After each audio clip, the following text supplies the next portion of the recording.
So mixtures and allegations. So if you are mixing two items in a particular ratio, so if you are say mixing like say we had done milk and water, etc. So how do you find out what is the overall value of the end mixture? What would be the total this? Suppose you have say rice, okay?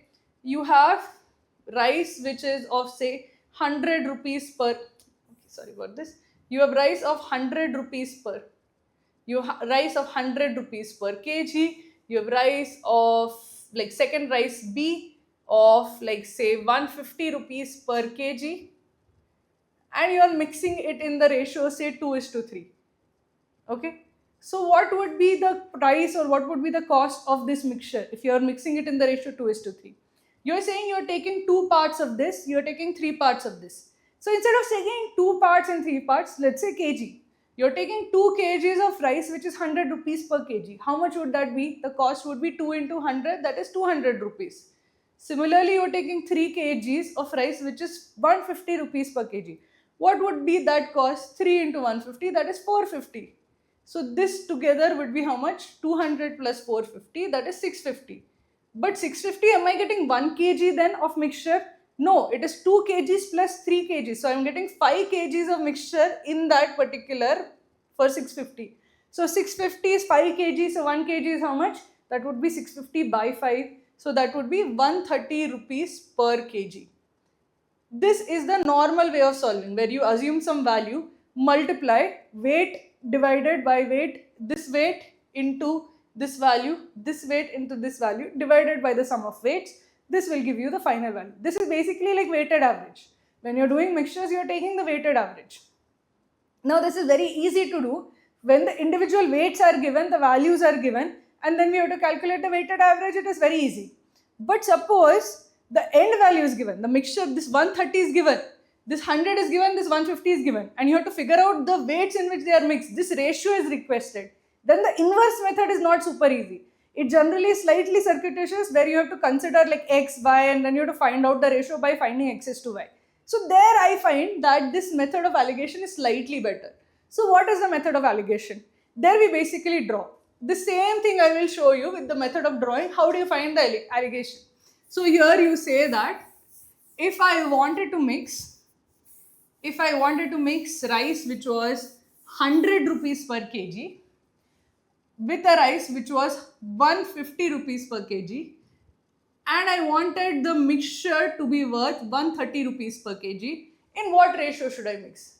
So I will put the resulting value or the mixture value over here. I'll put the two input values over here.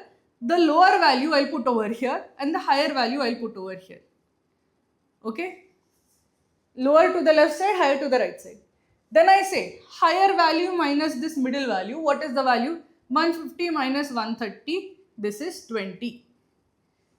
100, this is 130 minus 100. That is my middle value minus lower value. What is the value? 30. So the ratio should be 20 is to 30.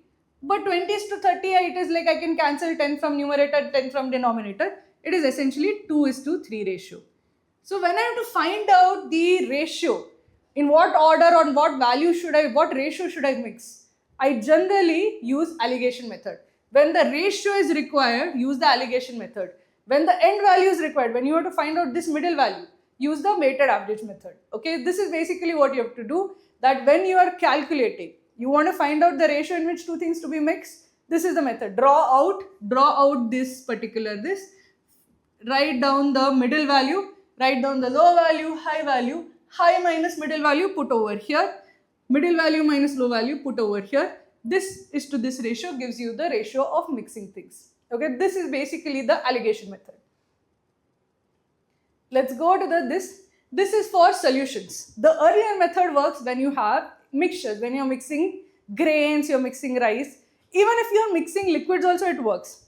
But a particular type of question that comes in mixtures and solution is where there is replacement of solution. So I'll tell you the general form of the solution. Okay, they'll say that okay, the milkman has say 10 liters of milk. Okay, he is selling 10 liters of milk. After selling 1 liter of milk, he makes up for the amount sold by adding 1 liter of water. So what happens? He first sells 1 liter of milk, he is left with 9 liters of milk. Then he adds 1 liter of water. So now he has 9 liters of milk and 1 liter of water. He has a solution or a mixture like this. Then again he will sell 1 liter of this mixture and again add back water. So after he sells 1 liter of the mixture or of this mixture, how much milk and how much water will be remaining? If he sells 1 liter of this, he will have 8 liters. 90% of it is milk. 90% of 8 liters is how much? That is 7.2 liters will be milk. The remaining 0.8 will be, 90% of this will be this. So the remaining will be water. So basically in that 1 liter, how much is going? In the 1 liter, what am I doing? Is of that, basically he is going to give away 8.1 liters will be milk that will be going. Of the 1 liter that he is selling, there will be 0.81 liters will be milk, and the remaining 0.09, that is 1/10 of this will be water. So of this, 90% milk will continue. So you will have of this before the water is added, you will have 90% of this. Earlier you have 9, so you will have 8.1 liter milk and the remaining 1.9 liter water after the water is added back, once you add 1 liter of water. So what you see is that basically earlier you had 10 liters of milk, then you have 9 liters of milk, then you have 8.1 liters of milk. If you continue it, you will have 7.29 liters of milk. Again, if you continue it, you will have that into 0.9 as such. So what is happening each time is that whatever you are not replacing, every time only 90% of it is staying back. So what do I mean by that? See, the first time when you do the replacement, okay, there was 10 liters, only 90% of the milk remains. So you will have, after the first replacement, 9 liters of milk will remain. Water is being removed and water is being added back. So the issue with that is, if you try to track water, it is harder. But it is much easier to track milk, because every time water is being added, removed and added, removed and added, there are two operations happening. So water is harder to track. So here there is 1 liter of water and 9 liters of milk. The next time, again 90% of this will remain, because each time I am taking out 10%, right? So because I am taking out 10%, 90% of the original value remains. So 90% of this is 8.1 liters of milk will remain. The balance will be made up by water. So 1.9 liters of water will remain. This is not following any pattern, but here I see that this is following a pattern, because again when I remove 10%, 90% of milk will still remain. So 90% of this will be 7.29. So again, value of milk is like following a pattern. It is following a geometric pattern. This is random. This will be like a 7, 1. This will make for 8. So this would be 2.71 of water. See, the milk one is following a clear geometric pattern. This is following no geometric pattern. So whenever you are asked, okay, how much of milk remains, how much of water remains, how much is there after like n repetitions, what can you actually quickly determine? Finding out the water content is difficult because it is not following a pattern, but finding out the milk content is super easy because it is following a geometric progression. So that is the idea that you have to follow. That in this case, when you are taking out 10%, what you say is that the amount of milk after n iterations, after I do the same thing n times, the percentage of milk or the amount of milk will be,